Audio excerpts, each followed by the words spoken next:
సిద్దిపేట శ్రీ ఉమా పార్థివ కోటిలింగేశ్వర స్వామి ఆలయ కమిటీ సభ్యులుగా నియమితులు అవటం తమ పూర్వజన్మ సుకృతం అని డైరెక్టర్ పొడిశెట్టి యాదగిరి అన్నారు.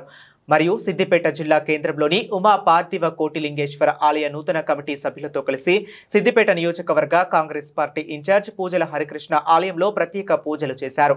అనంతరం నూతన కమిటీ సభ్యులను పూజల హరికృష్ణ శాలువాతో సత్కరించారు. అనంతరం వారు మీడియాతో మాట్లాడారు. తమకు ఆలయ కమిటీ సభ్యులుగా అవకాశం కల్పించినందుకు ఇన్ఛార్జ్ మంత్రి కొండా సురేఖకు, నియోజకవర్గ ఇన్ఛార్జ్ హరికృష్ణలకు ధన్యవాదాలు తెలిపారు. ఆలయానికి తమ సేవలు ఏ సమయంలో అవసరం ఉన్నా నెరవేర్చడానికి ముందు ఉంటామన్నారు. ఆలయ అభివృద్ధిలో తమ వంతు పాత్ర పోషిస్తామని తెలిపారు.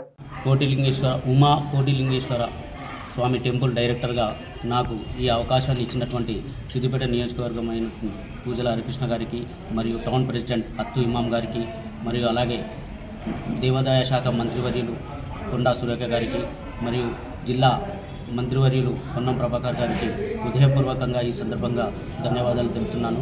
ఈ యొక్క డైరెక్టర్ పదవిని టెంపుల్కు సంబంధించినటువంటి ఏ ప్రాబ్లమ్స్ ఉన్నా కానీ గవర్నమెంట్ దృష్టికి తీసుకెళ్ళి, మంత్రివర్య దృష్టికి తీసుకెళ్ళి తక్షణమే పరిష్కారం చేస్తానని, నా యొక్క సహకారాన్ని టెంపుల్కి అన్యత సేవ భావాన్ని కలిగిస్తానని చెప్పేసి ఈ పత్రికాముఖంగా ధన్యవాదాలు తెలుపుతున్నాను. నాకు ఈ అవకాశం కల్పించినటువంటి టౌన్ ప్రెసిడెంట్ అత్తు ఇమాం మరియు పూజల హరికృష్ణ గారికి హృదయపూర్వక ధన్యవాదాలు.